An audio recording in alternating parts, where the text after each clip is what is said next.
Stadtdachte mit 5 Reitern, 2 mehr als 2010, Badewagen aus Dominik Klüpfer, Christian Molvers, Ralf Molvers und Wolfgang Klüpfer.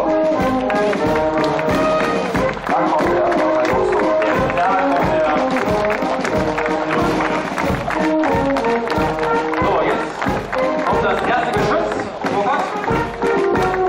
Ja, das erste Geschütz vom Sandhaus, das erste Geschütz vom Sandhaus gefahren, von Robert Busch, von Christian Hessing und der von Nissenalten Martin Kubicki. Jetzt los geht's.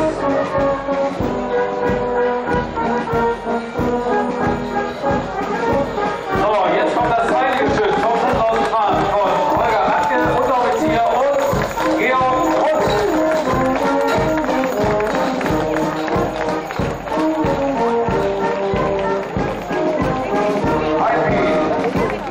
Ach, das ist die Magda. Entschuldigung, da kannst du ruhig weg vom Sandhaus gefahren. Angeführt von Hans-Peter Kreuz und Klaus Stahl und die Kinder 12 bis 16-jährig auf dem Geschütz. Und das ist die Marke, die ich gestern gehört habe beim Nachtspann.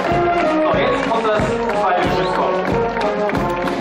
Ja genau, das ist das Geschütz mit Holger Radke und Georg Rutz. Richtig? Ja.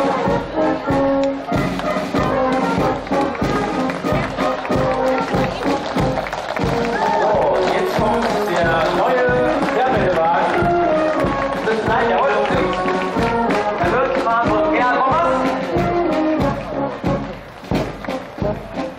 Ja, und dann kommt der Gesellschaftswagen. Wie gesagt, eine Kutschstrecke, der jetzt ganz viele, sowohl ganz junge Artilleristen, also Kinder und Nachwuchs, besitzen, als auch altverdiente Artilleristen, die die Uniform zum Teil wieder angezogen haben, um hier mit dabei zu sein. Kalle Stocks fährt diesen Wagen. Und wie gesagt, wir haben die Arbeit